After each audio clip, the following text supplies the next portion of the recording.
how to get Resident Evil 4 in your PC and start playing it right away. So in this video I'm going to be telling you about how you can get yourself Resident Evil 4 game in your PC and start playing it right away. First of all, you need to open any browser you like. In my case, I'm using Google Chrome. Open Google and search for Steam. Once you do this, click on Welcome to Steam and make sure you log into your account. Then search for Resident Evil 4. Click enter and click on Resident Evil 4. This will ask you for your age. Make sure you put your age above 18 years so that way it will let you download the game.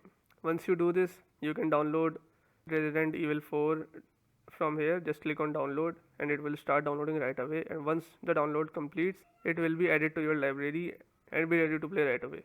So yes, this is how you can get Resident Evil 4 in your PC. If you like this video, give it a thumbs up, subscribe, leave a comment, and thanks for watching.